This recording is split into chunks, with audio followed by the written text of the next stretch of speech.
O programa a seguir tem classificação indicativa livre.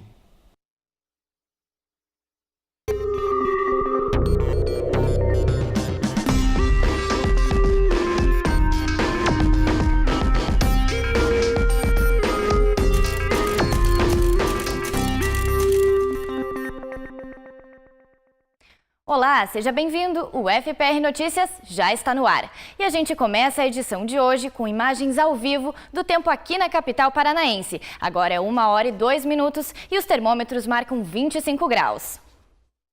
O Conselho de Planejamento e Administração da UFPR aprovou por 23 votos a 1 o contrato de gestão compartilhada do HC e Maternidade Vitor Ferreira do Amaral com a EBSER. A empresa pública brasileira de serviços hospitalares foi criada pelo governo federal em 2011 para recuperar os hospitais vinculados às universidades federais.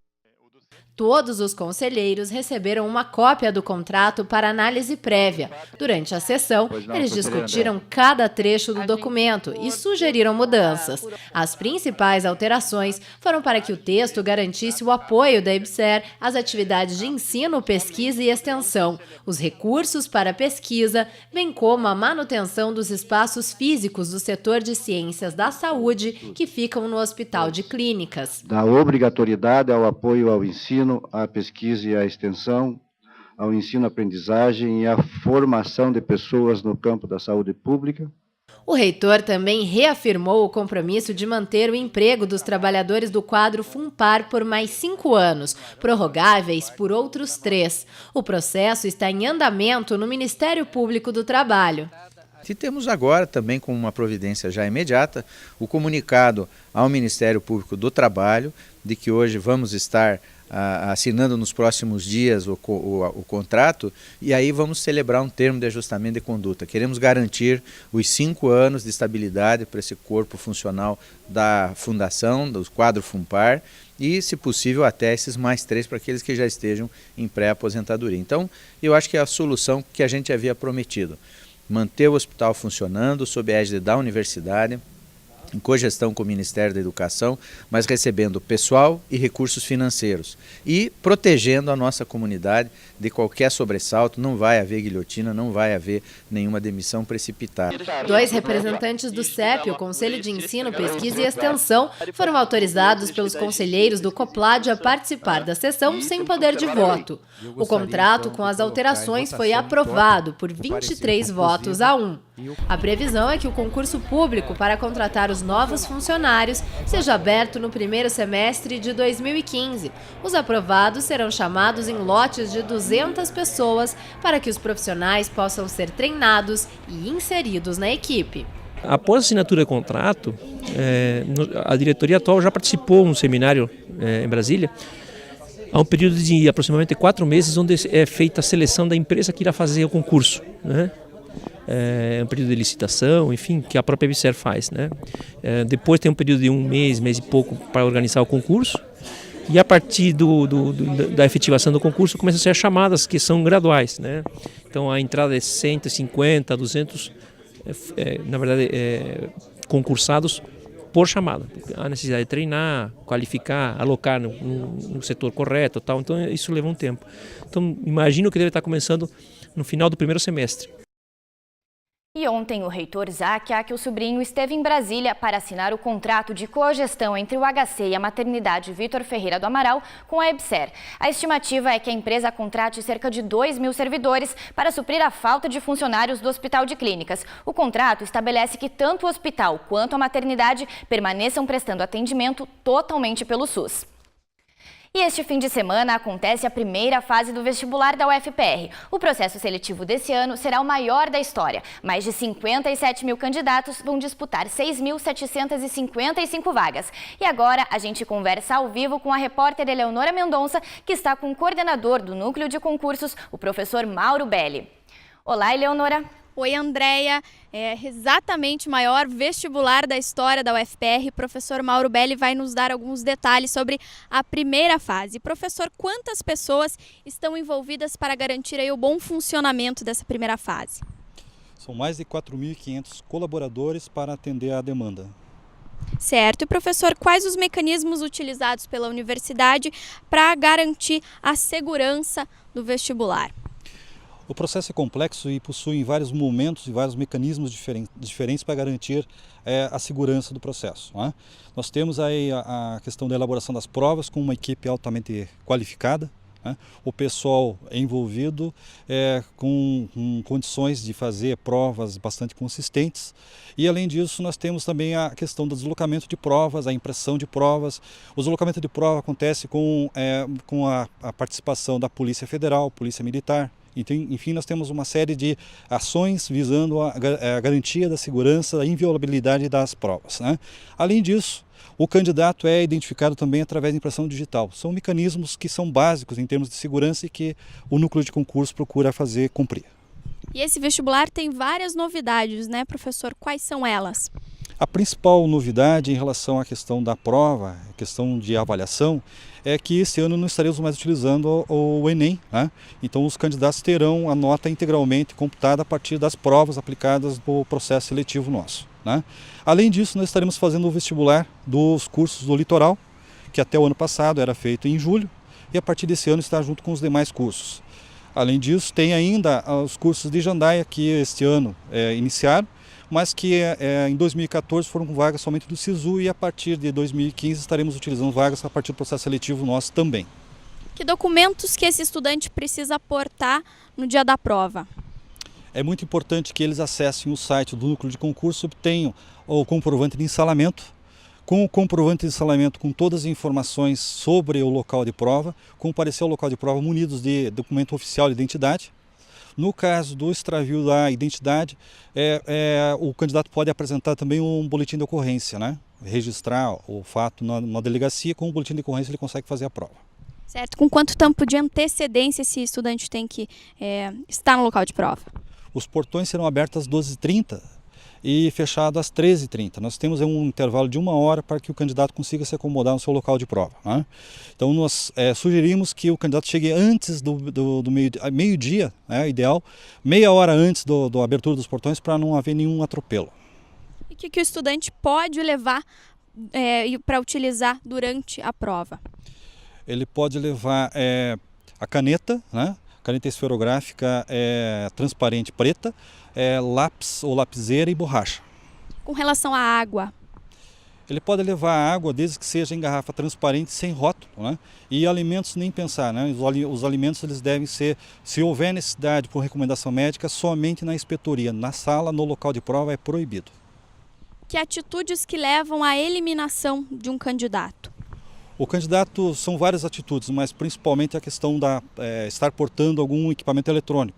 Se o candidato for pego com um documento, algum equipamento eletrônico, ele será sumariamente eliminado do processo.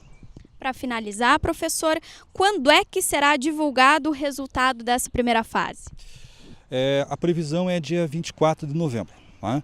Estaremos trabalhando para poder antecipar essa divulgação, mas o compromisso da universidade é com essa data, 24 de novembro. Muito obrigada, professor. E se você ainda tem alguma dúvida, pode entrar no site do Núcleo de Concursos que aparece aí na tela. Lembrando que a UFPR TV vai fazer a cobertura completa da primeira fase do vestibular da UFPR e você acompanha tudo na segunda-feira no UFPR Notícias. Eleonora Mendonça, Andréia. Obrigada, Eleonora. E será que os vestibulandos vão enfrentar altas temperaturas nesse final de semana? As informações com o meteorologista do CIMEPAR, Reinaldo Knaib. Reinaldo, o que a gente pode esperar para esse final de semana? Bom, tempo instável, chuvoso, né? Nós estamos aí já com a aproximação de uma frente fria e vai continuar muito quente e abafado ao longo do final de semana. Então são 3 fatores aí que favorecem com que as chuvas retornem à região aqui, Curitiba, região metropolitana, litoral também há previsão de chuvas. Então são chuvas intermitentes, né? Chove um pouco, chove depois, aquelas pancadas, né? Então não é só chuvas do período da tarde, não é só devido ao aquecimento. Então a tendência é que o céu fique mais encoberto, mais nublado. Mesmo assim as temperaturas ainda vão continuar agradáveis, mínimas sempre próximas ou ligeiramente acima dos 15 graus. E as tardes com máximas em torno dos 27 graus. Então, apesar das chuvas que devem ser registradas tanto no sábado quanto no domingo, em todos os períodos do dia, a tendência é que o calor continue, ou seja, vai continuar abafado.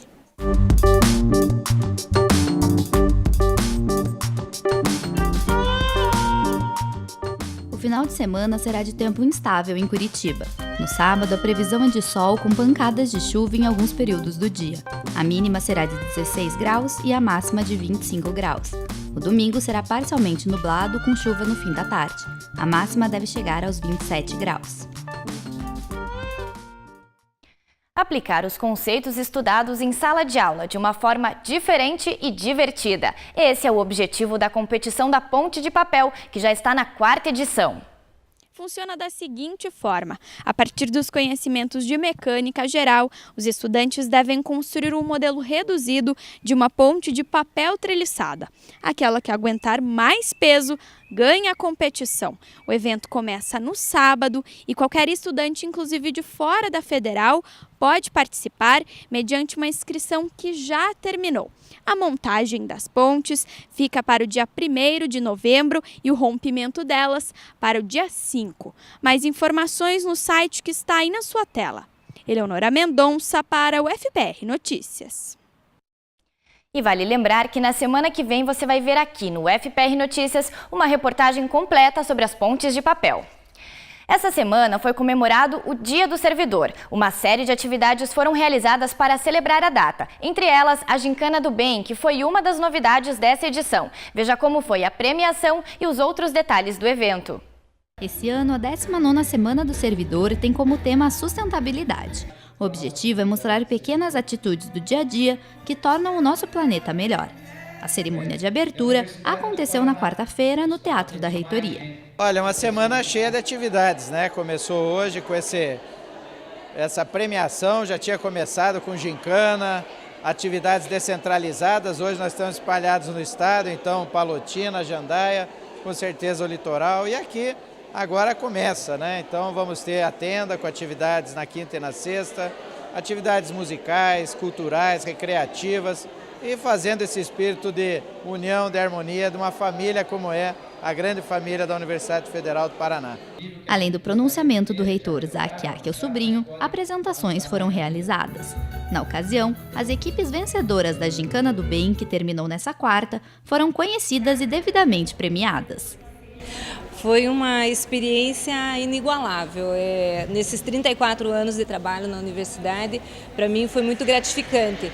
Muito mais, assim, porque a nossa equipe era uma equipe muito diversificada, né? Nós tínhamos desde servidores sênior, aposentados, até o mais novo dos integrantes do nosso setor. E o mais enriquecedor para nós foi conhecer talentos que no dia a dia a gente não conhecia e não sabia que tinha ali dentro do nosso conjunto, pessoas tão habilidosas.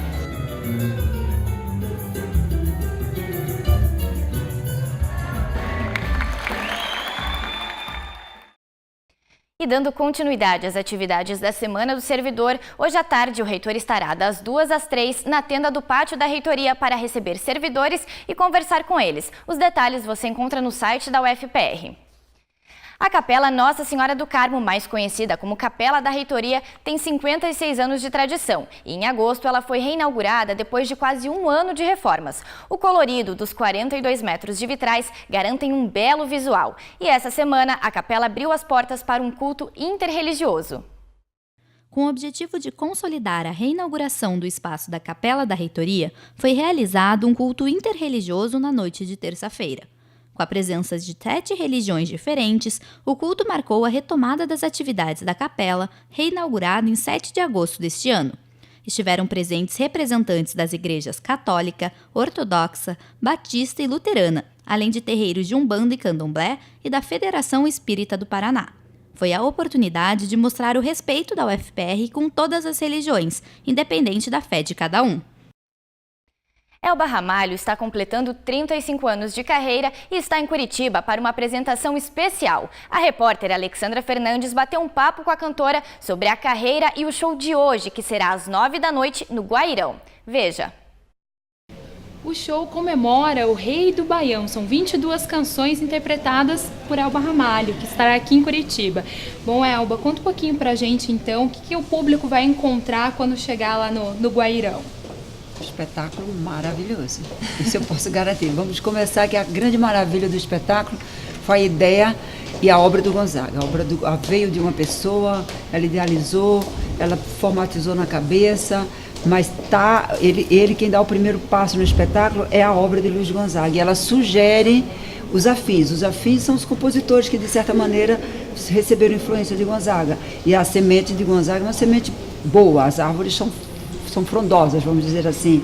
Então tá lá Chico, Gil, Caetano, Alceu, Geraldo, Lenine, Chico César, Dominguinhos, enfim, Quinteto Violado.